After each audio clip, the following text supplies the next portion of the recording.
Alright, what's up guys? David here, and we have week 3 of the NPL Minors. We are up against Jarr. He is coach of the Toronto Staraptors. He stole Jolt's name. And he has the scariest team so far, but on the bright side, it can't trap us. He has a Mega Latios, Weavile, Azu, Entei, Koba, Blastoise, Uxie, Gourgeist, Hippo, Magneton, Umbreon, Golbat. You can see all that on the right. And in order of scariest to, well, probably his 4 scariest mons are like his Mega Latios, his Cobalion, his Weavile, and his Gourgeist. Those 4 are absolutely impossible for me to deal with my team, considering that my only Weavile resist is an Almamola, because my dark resists are a Dragon Fighting and a Ghost Fairy. So I don't resist dark types very well. So moving on, we have our team. Yeah, we can go right into the team. Like I said, Koba and Latios are also very scary, and because I have to bring Almamola, because it's my only Weavile check, I'm very susceptible to getting set up on by things like Combine Latios, Combine Cobalion, Combine Entei, SD Cobalion, SD Weavile, Belly Drum Azumarill, Combine Uxie. All those things are extremely difficult for me to deal with, so I have to try and play around it. But as you can see, first mon we're bringing is a leftover sub 3 attacks Thundurus.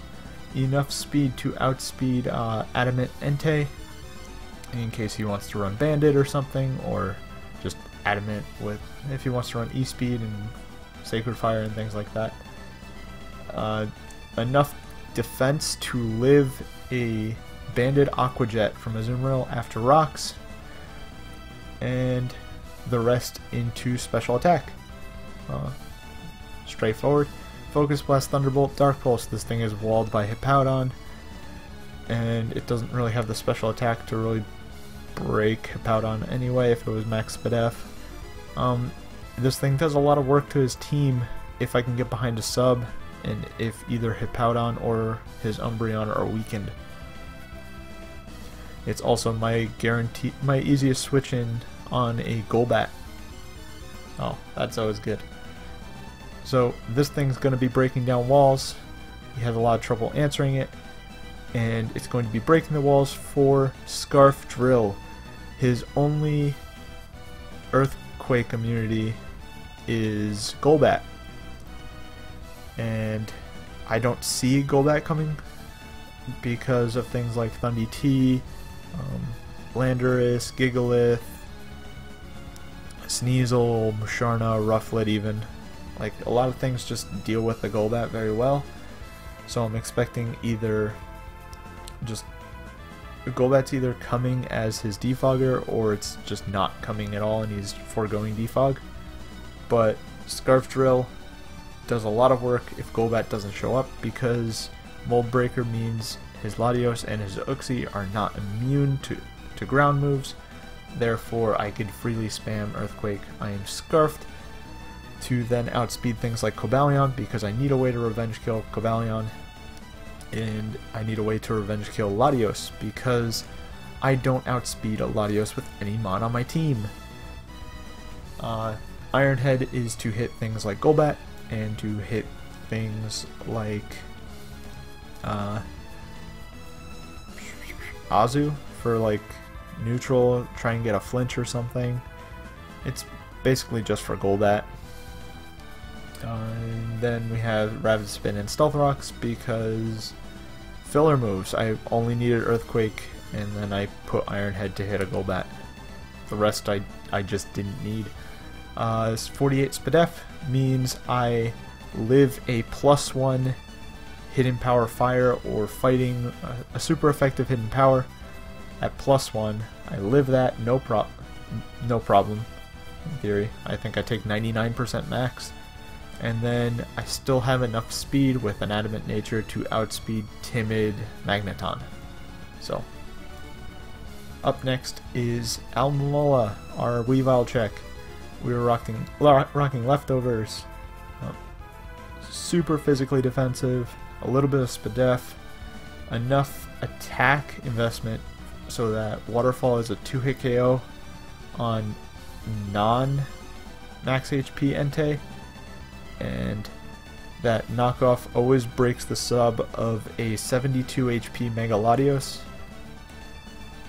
Wish and Toxic to sort of heal things and status things.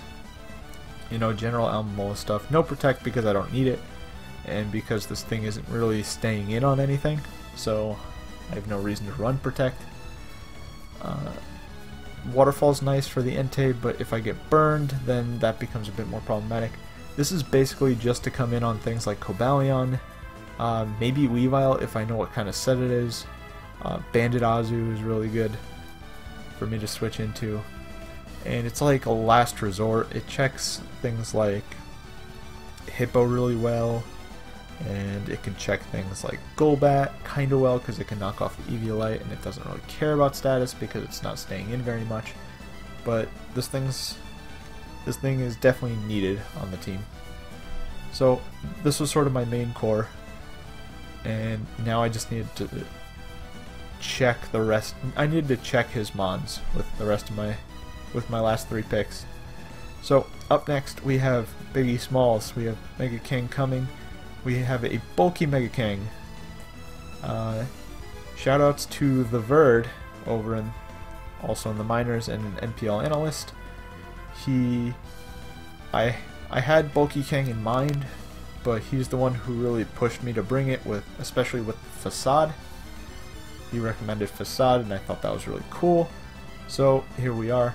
We have enough speed on our Mega King to outspeed an Adamant Entei that's trying to outspeed an Adamant Mimikyu. Now, I know that if he brings Entei, and if he brings it physical, he doesn't need to bring it max speed because I don't have anything that sort of he would need to outspeed with it. So like an Adamant Mimikyu seems very likely because Shadow Sneak is a move, and I want to hit things very hard with priority, and Mimikyu normally just outspeeds everything in general that wants to use priority on it, aside from like Weavile, but you know, whatever.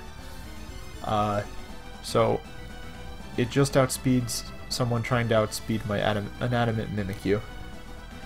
HP investment is a ton, and then 168 defense, that's just the rest of it. This thing avoids getting its sub broken by Gourgeist, and I believe it's a roll with Umbreon, or it does, like, I believe it's a roll or it's guaranteed, something like that. It's a roll with Umbreon, I believe. I calced it a while ago. Toxic, Wish, Protect, and Facade. Toxic to Toxic anything that might want to be a Mega King switch in. Things like Uxie, Gourgeist, Umbreon. Now, Umbreon and Gourgeist are definitely going to status me. Gourgeist is going to click Wisp. It's a Mega Kangaskhan. It's a threat. You definitely want it burned if possible. And I know he's bringing status on his team, especially on his walls, at least one of them, because I have an Alomomola, and it's actually really obnoxious to try and kill my Alomomola unless he has Toxic on something. So Mega King can take the Gourgeist Wisps very well, as it then benefits him because he's rocking Facade, and if I click Toxic on the Umbreon, I status myself, thus boosting my own Facade, which is also very good for me. And yeah, this thing's fat, it could take hits from just about anything, and if I can get a status on myself, preferably a burn, it puts in a lot of damage to his team. So up next, to sort of support my Drill and my Kang with doing damage, we have my Roserade. This thing was a Sash lead set, but I decided to change it because Sash was always broken on other random things, and I figured Payapa was more memey. We have Sludge Bomb, Sleep Powder, HP Fire, Spikes with Technician, Payapa Berry just for Uxie and Latios, Sleep Powder to put something to bed obviously, and Spikes because it really hurts his team a lot, especially if he brings things like Koba and Umbreon who want to be switching around. Belly Drum Azu gets chipped, and after a layer of Spikes, Sludge Bomb still OHKOs, no problem. Its defensive investment lets it live a +6 Adamant Aqua Jet after Stealth Rocks. So that's cool. And finally we have Lumberry Mimikyu. Enough speed for Adamant Entei, 76 HP, because that's leftover HP. Will-O-Wisp, Swords Dance, Shadow Claw, Play Rough. Will-O-Wisp to hit anything that thinks it's a Mimikyu switch in, things like Gourgeist, things like Hippo, things like Uxie, things like Golbat. And then I could set up a Swords Dance and Shadow Claw or Play Rough things. Disguise is very useful for things like Belly, Azu, and Calm Mind or Dragon Dance Mega Latios.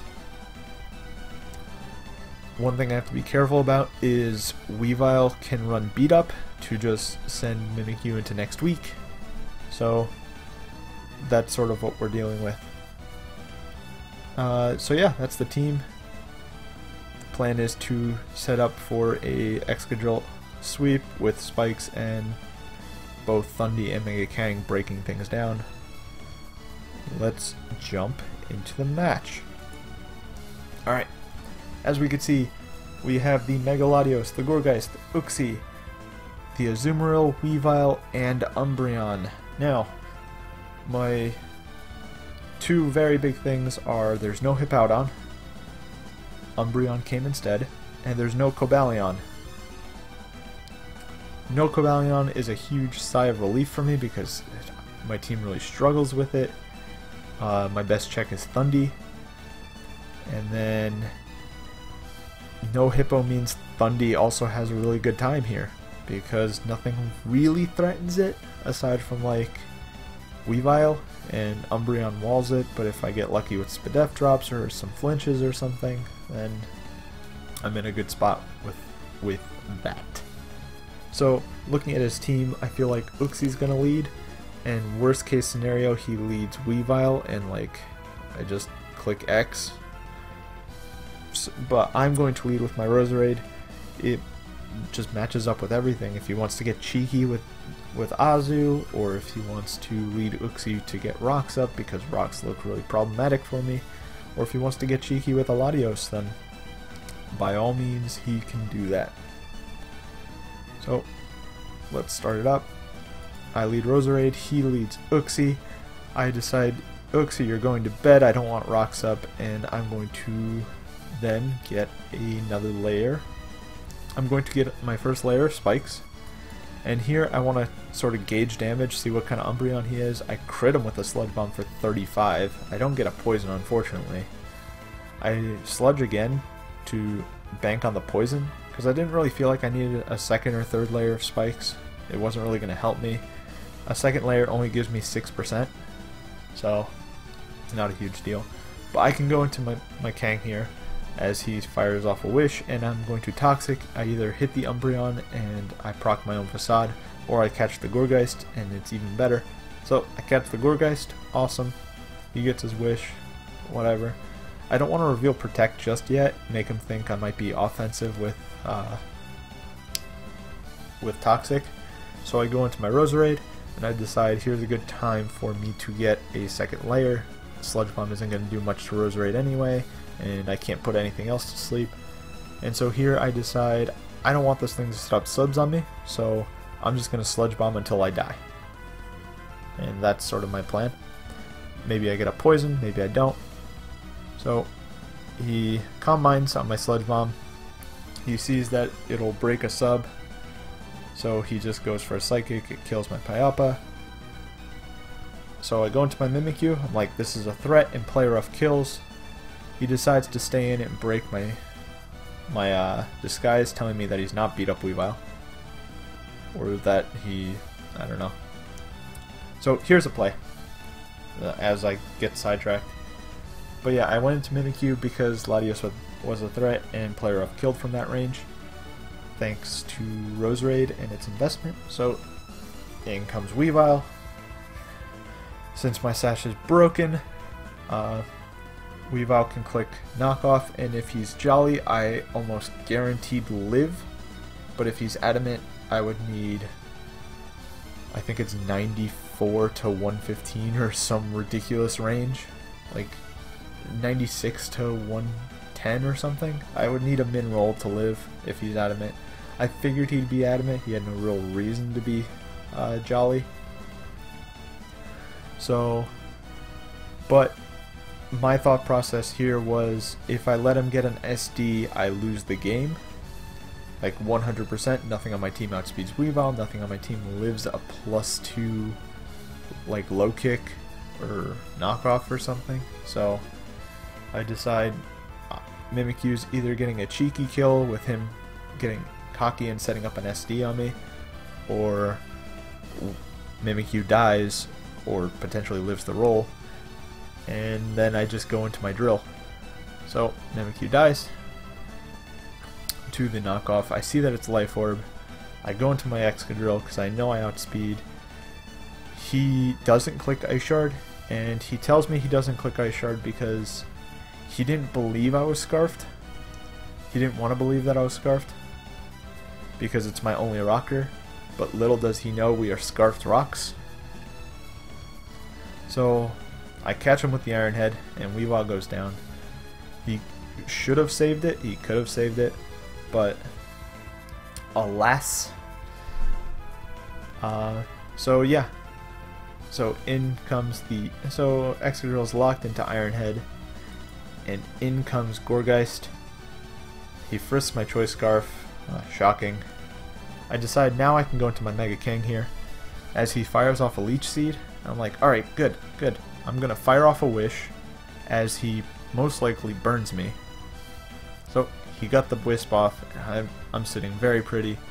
I decide to go into my Thundurus and attempt to dodge the second Leech Seed, because I figured Leech Seed was coming again.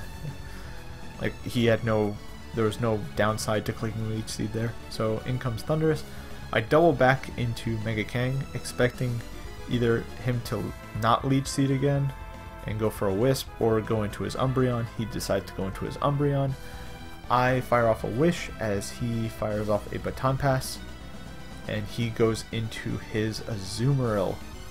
Now, I can't let this thing sit up, and lo and behold, he Baton Passed. He made this play. You might be looking at it and be like, why did he do that? Well, according to him, he thought that my last move was Crunch in order to hit the Gourgeist. Even though Toxic beats Gourgeist anyway. But he was convinced that it was Crunch. He didn't even think of Facade. So in comes the Azu, thinking it's perfectly safe to start setting up.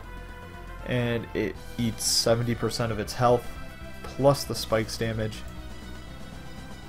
And it is a Drum Azu, so the Citrus Berry gets popped, the Belly Drum fails, and Kang is back at full health.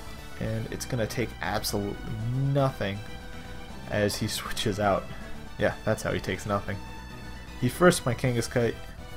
Good play on him. He now knows I have it. And here I'm just going to click Protect, reveal my last move, and stall out some Toxic turns.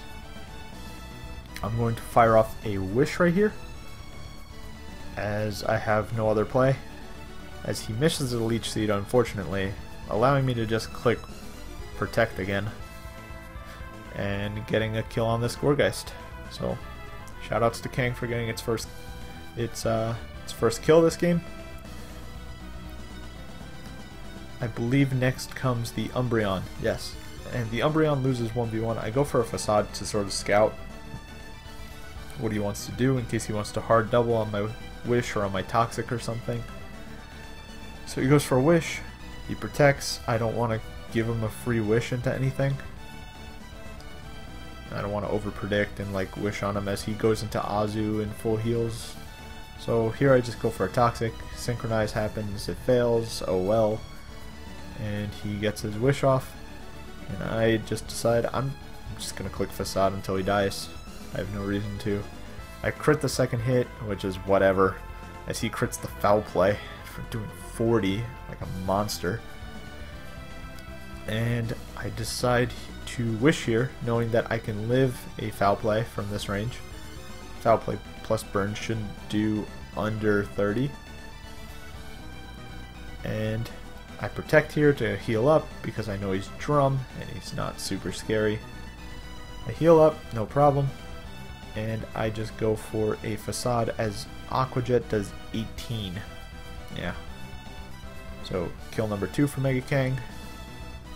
And in comes the Uxie. I decide to see if it's Fizz Def. It is. I have no business staying in. He's gonna wake up this turn, but I know that Thundy beats the shit out of this Uxie in a 1v1 scenario. I see it has a little bit of investment, I believe.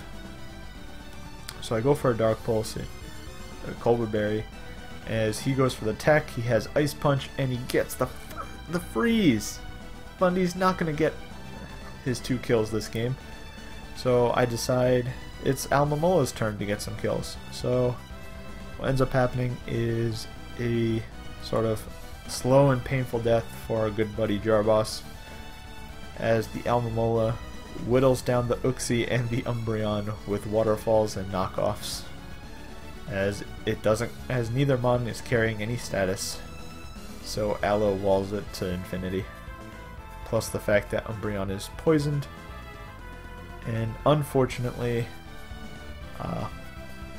Umbreon is going to go down to Toxic and not to Aloe, so Kang gets that kill.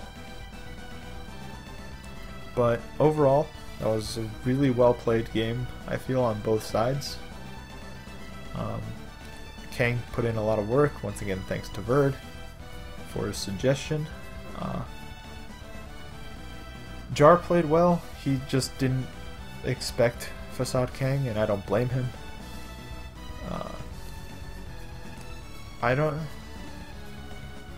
He could have played the Weavile better, I could have maybe saved something. I don't feel like I made a ton of mistakes. Maybe I did, maybe he did, but overall it was a good game. It was fairly even, it was fairly hacksless too, which is saying a lot for a minors game this season so far. But yeah, we are now 2-1 with a +3 differential, which is very good. And our next match is against the undefeated English. It's against Rob and the Gotham City Golurks. So I will catch you guys next week. Peace.